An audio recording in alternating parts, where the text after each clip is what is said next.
The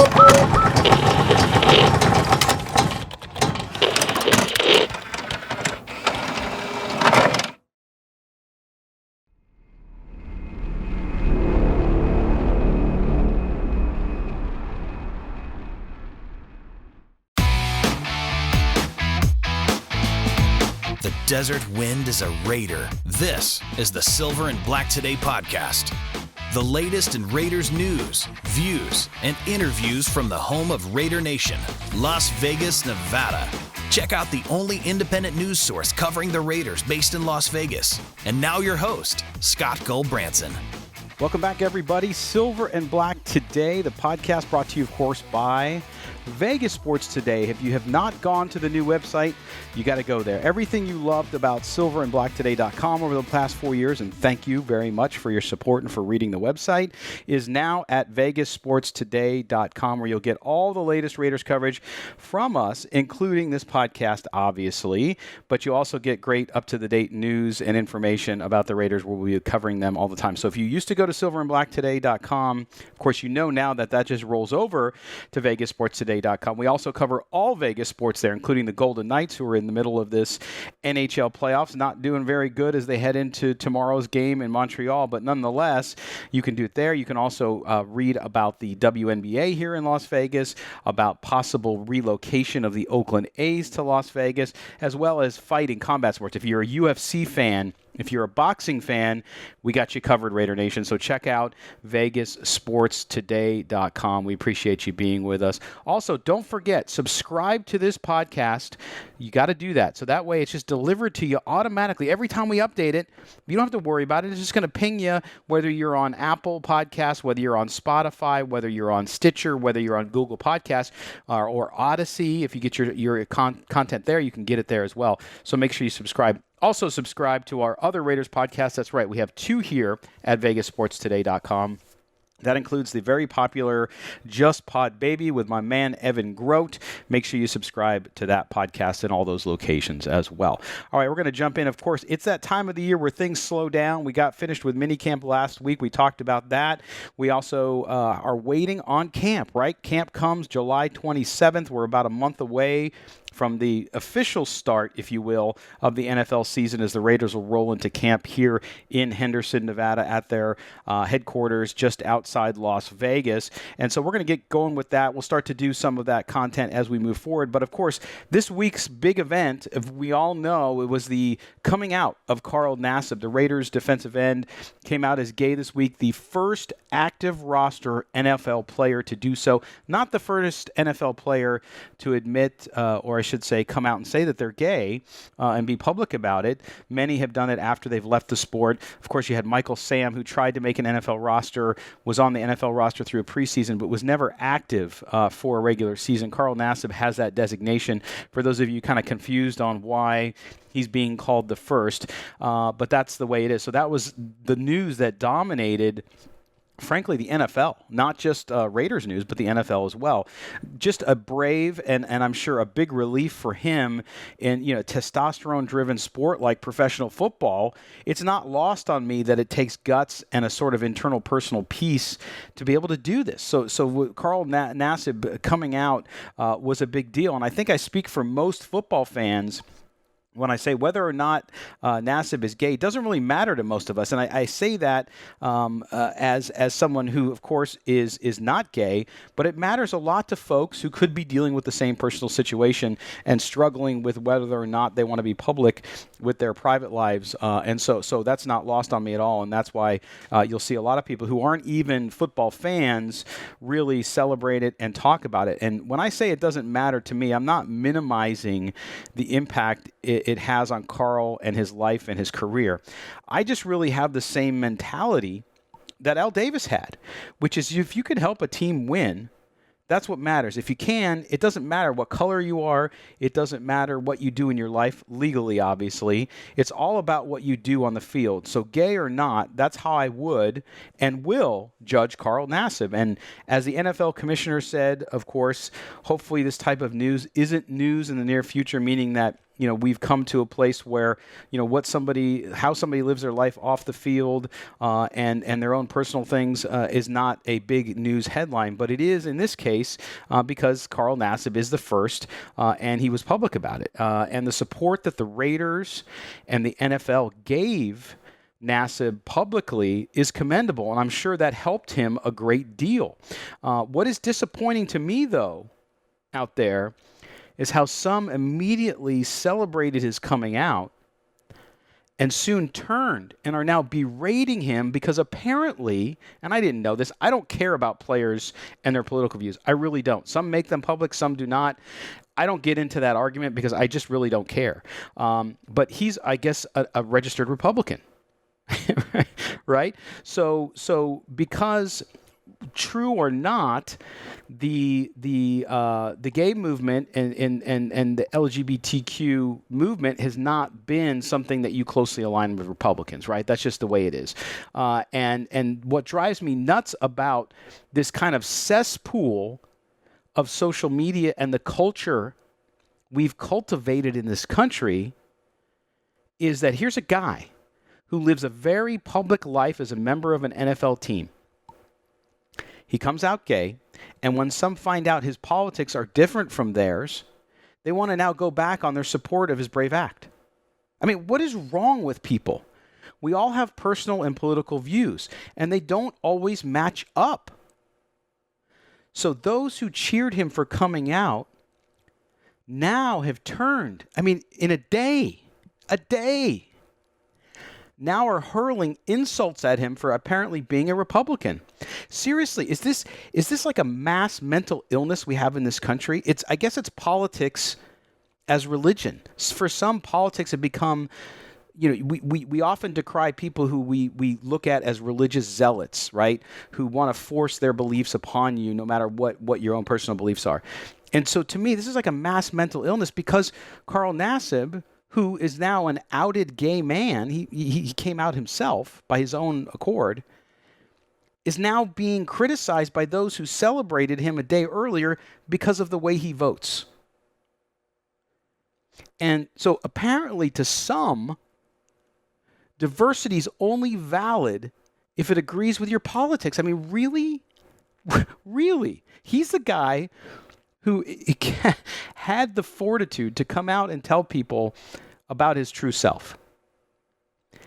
And now people are turning on him already because apparently, and again, I have not seen an enormous amount of detail about his politics or who he gave money to. I do know he gave $100,000, which the NFL matched and others are looking to match, to the Trevor Foundation, which helps young folks and that are gay with mental illness, because I guess the suicide rate, from what Carl said in his video, is tragic and high. And so he donated, he put his money where his mouth is when it came to supporting the cause, which is his right.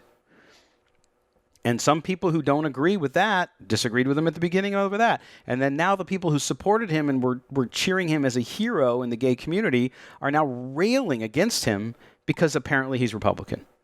Now, I know most of Raider Nation, I say most because there's always parts of every group that are just on the fringe. But I know most of Raider Nation doesn't think that way. I've met hardcore Republican Raider fans who, for whatever reason, decided to share that with me. Hardcore Democrats, same thing, who decided to share it. Gay, straight, you name it. All under the banner of Raider Nation. Because Raider Nation, the diversity, and I mean true diversity, from income to race to sexual orientation, to politics, it goes across the board. That's what's so beautiful about Raider Nation is everybody comes together, they rally around the silver and black flag, and that's all that matters. Their love of their team.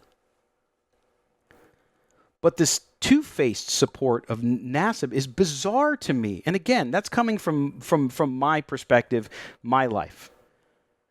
I mean, I'm a heterosexual male, father of 5, married 25 years.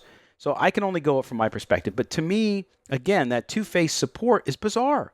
I mean, let the guy get on with his career and his life as the NFL's first active roster gay player. And let the politics be politics. If you don't like him because of his politics, I'm not going to tell you not to, but I'm just shocked buy this. And don't give me the buts, but as a gay man, he shouldn't support this or that, or as a gay man, he should do X or Y. Forget it. Celebrate what the guy did, and he made a big personal choice for himself. Okay? His teammates supported him. The league supported him. Whether you agree with it or not does not matter. And I really don't care who football players support or what their politics are or sexual orientation is. They play football, and the only question for me, really, is, do they play it well? That's it. Again, that's not minimizing Carl's coming out and what he did and the fortitude it took to do that. And I don't care about your personal view. If you don't want to watch football because he did that, if you don't want to be a Raider fan anymore because he's gay, that's your choice. I don't care. But I do know that the support has been there. I just can't believe people reneging on their support of him because of his apparent politics. And I haven't seen any confirmation of that. Carl hasn't addressed it, nor should he have to. But Carl Nassib is now a hero of a different kind for a community that values his public acknowledgement of something that allows him to live his life as he wants to. So congratulate him on being himself and move on to the football. That's pretty much it for me. I don't understand how, whether or not you support the gay community or not, the fact that you're going to on one hand cheer this man, and then when you find out that something he believes in or the way he votes is not how you vote or what you believe in, and then turn around and call him all sorts of nasty names. Now, of course, we had people at the initial announcement come out with these bigoted names and all that kind of stuff. That's, again, the cesspool of social media, today's society and its crassness and the lack of empathy, even for people you don't agree with, is not surprising to me anymore. I've seen it all. I mean, we went through 4 years with a president where we went through all kinds of stuff on both sides. So there's no decorum anymore at all. And God forbid somebody does something or lives their life or believes in something or votes for a candidate that you don't like, because there's going to be hell to pay. Of course, it's all done behind a keyboard, but I'm just blown away by this turn on a dime where some people who publicly supported him and that cancel culture out there who now wants to cancel the first openly gay active player in the NFL because he might vote with an R behind the candidate's name. I mean, really? And again, I don't get into politics on this show. I don't talk about politics on the website. So to me, the fact that some of you out there can turn on a dime like that is really scary. So in essence, if people don't believe with every single item that you believe in, they suddenly don't have value and you're going to call them names. I mean, what are we teaching our kids? What are we teaching one another when we do that? So I'll close out by just saying, look, Carl Nassib came out. He did a very brave thing for him. His teammates supported him. The league supported him. Now it's about football, right? And so now all I want to know about Carl Nassib really is, does he help the Raiders get better? And that's really what people should be focused on. You can celebrate what he did if that is something you want to do, and there's nothing wrong with that. But at the same time, don't turn your back on the guy because his belief system is different than yours. It makes no sense to me. So I know, again, as I said earlier, I don't think most Raider Nation is that way. Maybe I'm wrong. But from my interactions with what is the best fan base in all of sports, Raider Nation, I just don't see that. Again, there's always fringes in every group.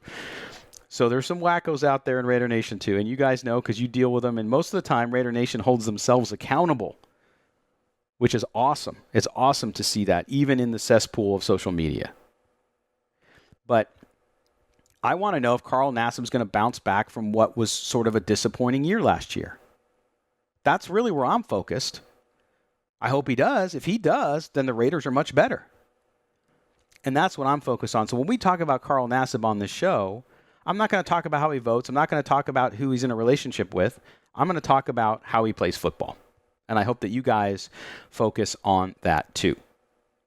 All right, we're going to step aside for a break. When we come back, we're going to talk about the Raiders' defensive backfield, some of their signings, and the whole Damon Arnette question. What is his future with the Raiders? After just 1 year, a lot of people are questioning it. You're listening to Silver and Black Today, brought to you by VegasSportsToday.com. Don't go anywhere, Raider Nation. All right, welcome back here to the Silver and Black Today podcast. Scott Gulbransen with you here. Thanks for joining us and sitting through the break. Of course, we talked about the Carl Nassib thing at the beginning of the show. Now we're going to move into a little bit of roster news for the Raiders. Of course, again, this kind of dead period between now and camp. Not a ton going on, but the Raiders did sign their second-round draft pick. That, of course, Trayvon Moehrig, the safety out of TCU. The announcement came from the team on Monday, and that leaves only 2 Raiders draft picks that are unsigned. Those 2 guys still unsigned, third-rounders Malcolm Kuntz and Divine Diablo, the linebacker / safety as well, are unsigned. So the Raiders kind of have their business taken care of. Moehrig was the picked 43rd overall at the position in the 2021 draft. He's 6'2", 202 pounds, and he's expected to compete for a starting position in the Raiders' backfield. And Moehrig played 3 seasons at TCU. He appeared in 34 games, 24 starts over his career, compiling 125 tackles, 86 of those solo. He also had 7 interceptions, 28 passes defensed, and 2 forced fumble, including 1 fumble recovery. He was also the Paycom Jim Thorpe Award recipient in 2020 as a junior, and he was named to 7 All-American teams, including garnering second-team honors by the Associated Press. He was also a semifinalist for the Chuck Bednarik Award and was tabbed first team All Big 12. So you have Moehrig signed. I think this is one of those guys that when I hear from Raider fans out there in Raider Nation, they're very excited about the possibility of Moehrig really contributing to this Raiders roster. He was a good pickup in the second round by Las Vegas. And it also calls into question just what they're going to do with that defensive backfield. They brought in players. They brought in veterans as well. Casey Hayward at cornerback, who really looks like he may be the starter.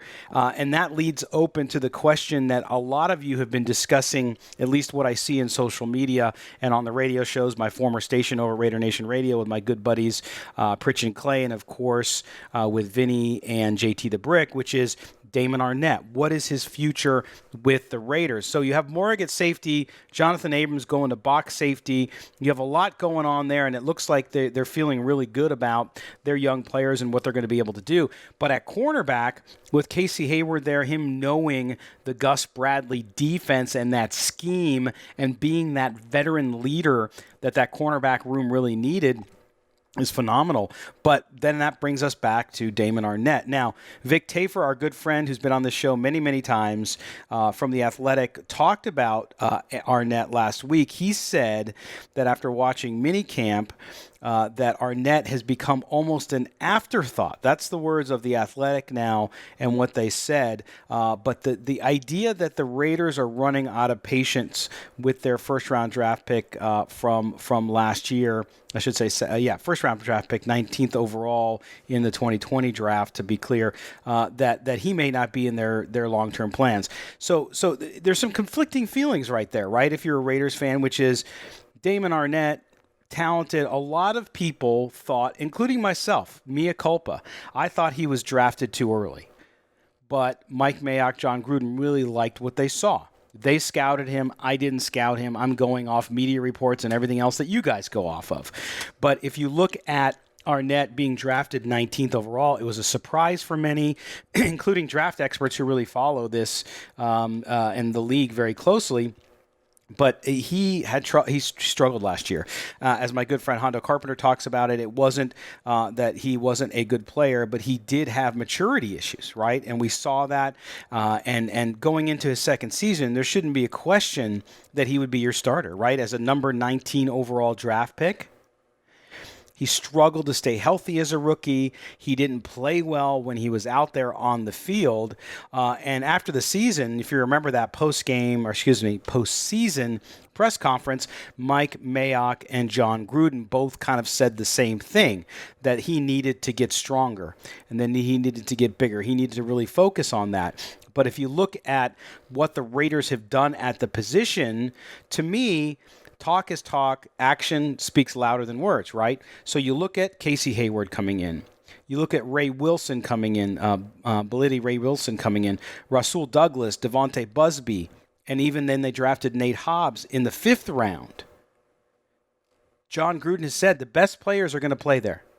So no one's giving Arnette a pass. He will have an opportunity to win that starting job. But it's looking more and more like, at least from Vic's report and other reports that you see out there, that this team is losing confidence or has lost confidence in Damon Arnette. That's troubling because, again, you drafted him 19 overall. You still have questions about Jonathan Abram. It sounds like they have more confidence in Jonathan Abram being able to turn it around, moving over to that box safety, right? So you look at this and you look at the talent they've brought in the defensive backfield, not just at cornerback as we talk about Damon Arnette, but you talk about safety.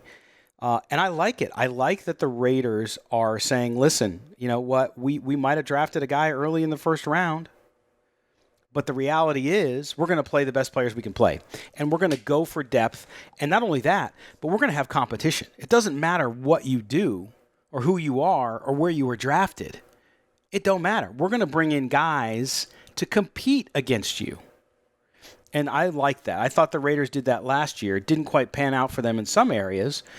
But if you look at what they did and who they bring in to compete, I mean, I still think the Marcus Mariota signing was great for the Raiders and great for Derek Carr.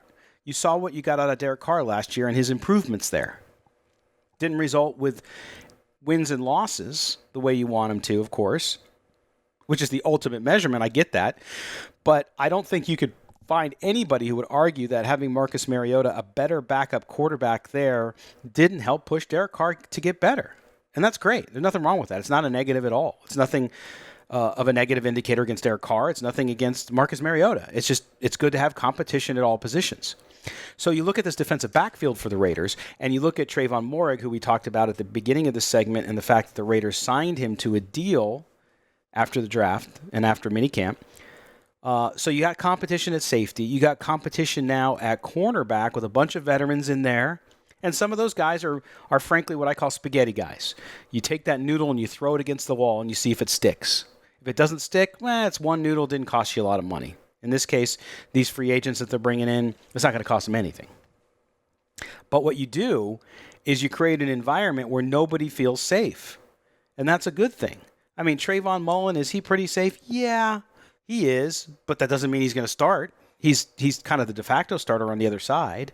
And I think he is a great perennial number 2 cornerback. I don't think he's ever going to be a top flight CB1. And that's okay. He's a good player. He's a good kid. And I think the Raiders have a good selection there. But if you look at safety and Abram and you look at Moehrig now coming in, you look at some of these guys, you got to be able to find out who's look, it's a big year for this team, folks. You know that, Raider Nation. You're tired of the losing. You're tired of the treading water, 7-9, 9-7, 8-8, that kind of frame. Actually, not even 9-7, just 8-8, 7-9. So you need to get over that hump. You need to get into the playoffs, right?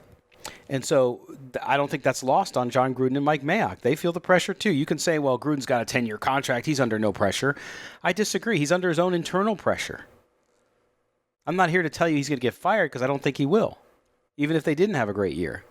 But I do believe, John Gruden's a proud guy, successful coach. He wants to win. Nobody goes out there just saying, oh, I'm going to collect a paycheck. I don't care if I lose. So he's setting up this roster as a very competitive camp, for a very competitive camp, I should say. So Gruden knows they need to get better. They've done a good job, I think. Gus Bradley was the right move. They've made great acquisitions on that defense in the draft and in free agency. They have good players. I mean, Yannick Ngakoue, and then you have Max Crosby. We've been talking about that a little bit. I don't know how good those guys are going to be together, but if Ngakoue can come back and be the guy he was a few years ago, boy. And then if Max Crosby, who's just one of the hardest working guys there is in football, if he's freed up a little bit and can play like he did his rookie campaign, then this team the whole dynamic changes, right? You get that pass rush. Now, the good thing is you get the pass rush. That's going to help you with your young defensive backs. But we saw last year that they didn't get pass rush. They don't know what the pass rush is going to be like. So they have to simultaneously improve the front line. You have to improve at linebacker, which, by the way, we'll devote a different podcast to because I'm still very concerned about the linebacking core on this team. But then the defensive backs. The defensive backs were a problem last year. They went the youth direction. They went with a lot of young guys. Some of them panned out, played well in areas. Others did not. So they needed a level of maturity. They needed a level of consistency that you get from a Casey Hayward. I'm not saying Casey Hayward's going to be an all-pro. But his veteran leadership, the fact that he's got that system from Gus Bradley since he played for him before in Los Angeles, that's great. Because now those young guys have somebody to look up to. You have somebody back there barking orders who will keep everybody in line. And then you add in all those other veterans. And again, yes, they're rent-a-vets. They came off the street. But I do think that if they can get production, again, just very good, solid, above-average production out of some of those veteran guys, the pressure's all on young players like Damon Arnette. I mean, Damon Arnette's playing for that next contract. If he doesn't step up in camp in year 2 and show that he's fully committed, I mean, all the reports out of minicamp and OTAs were about how this Raiders team is committed to getting better, to winning, and playing good, fundamentally sound football. And if that's the case, and Damon Arnette rolls in there like he did last year, then he's going to have a problem. But I know even for those of us who think he was drafted too high, I still want the kid to do well. If he does well and he pans out, that's much better for the Raiders. He's got talent. And so if he can come along and be what they think he can be, all the better. But Vic's story in The Athletic and other reports that make it sound as though the Raiders may have lost confidence in him is concerning. But to me, the great equalizer is camp. OTAs, minicamp, let's face it, it doesn't mean anything. And I said in the last podcast, we content creators, media members, we make more out of it because we got to cover something. Okay? But when you get into camp and you're doing it for real and you put the pads on, that's when you start to see where guys truly are, where they're going to be in the way of competition for this roster. And so we'll have to see with Damon Arnette. I mean, that's the long and short of it, right? Is you got to figure out what he's going to do, and if he's going to come in and he's going to truly compete. I think we'll know pretty quickly, because clearly, if the Raiders have lost confidence in their former first-round draft pick, high first-round draft pick, 19 to me is high. Anything above 20 to me is high. Then that's a problem, right? So we'll have to see. And we'll have to see how he performs. It's up to him, right? No one else controls Damon Arnette's fate except for him, in my view, based on these reports. So we'll have to see how that all goes down. But it'll be interesting. There's so many, I think, storylines with this camp and what the Raiders are doing and what they're going to do on offense and defense, right? So we'll have to see. I still think, too, the wide receiver group, which we've talked about before on the show recently, is a really interesting one, too, because I think you need to see big steps up, not only from Ruggs, which I know everybody focuses on Ruggs. By the way, it was good to see Henry Ruggs ringing the siren at the Stanley Cup playoffs here in Las Vegas at T-Mobile Arena with the Golden Knights. The game didn't turn out well. The Knights got skunked 4-1. It was an ugly, ugly game. But Ruggs was there, and we tend to focus on him. But Bryan Edwards is another big piece. Can he stay healthy? He's got the size, the speed. He's got everything you want in that big bodied wide receiver, in that X. So if he can do it, that's a big one as well. But I do think that group with Ruggs and Edwards and Renfrow. Oh, yeah, Hunter Renfrow. Remember him? That's good. But Edwards finished strong last year, and he only had 3 catches for 193 yards and a touchdown. But those came over the last 3 games. So that was definitely some momentum, I think, that he's going to take into camp and do that. And, of course, they lost Nelson Aguilar, but they gained John Brown. John Brown, I think, is one of those factors in this offense that could be huge. If he gets back to his form, he only had 458 yards last year in that high-powered Bills offense, 3 touchdowns. But he's got a couple of 1,000-yard seasons in his 7-yard career, including one where he had 6 touchdowns and 1,060 yards in 2019. So Derek Carr has said he reminds him a lot of Nelson Aguilar. So if they can get that out of him, if he comes along, and then you have Snead coming over from Baltimore, that wide receiver group is another. To me, the wide receiver group and the defensive backs are the 2 groups that I'm going to be watching most here in a few weeks when we get to camp. Now, it's not to say I'm not looking at linebackers and the defensive line and the interior line and the newly rebuilt offensive line. Lots of question marks and I think interest in all of those areas. But for me, on offense, it's that wide receiver group and how they come along. And then secondarily, it's the secondary on the defensive side and how they're going to come along. So that should be really interesting.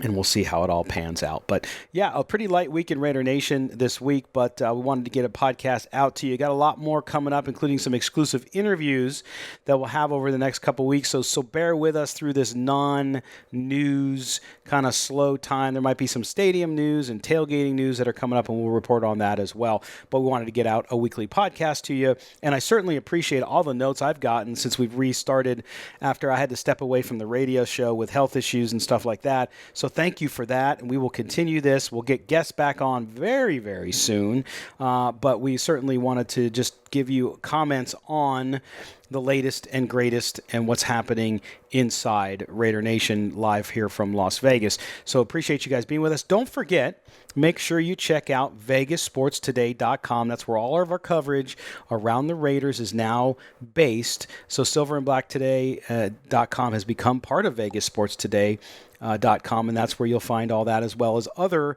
news and views from Las Vegas sports, including the NHL and the Golden Knights as they continue their playoff run here in 2021, as well as other sports and happenings like boxing and UFC here in the entertainment capital of the world that is, of course, Las Vegas, Nevada. Make sure you follow us on Facebook, too. Check out the Vegas Sports Today Facebook page. You get a lot of interaction there and a lot of discussion with other fans and other folks in Raider Nation. You can also follow us on Twitter at Vegas Sports, the number 2 day, Vegas Sports, the number 2 day, where you can also interact with us on Twitter and get our latest stories fed to you in sort of a modern-day newswire. So make sure you check that out. For everybody here at VegasSportsToday.com, as well as Silver and Black Today, we thank you guys for joining us. We will talk to you next week. Take care of one another. This has been the Silver and Black Today podcast. Make sure to subscribe on your favorite podcast platform. Until next time, may the autumn wind always be at your back.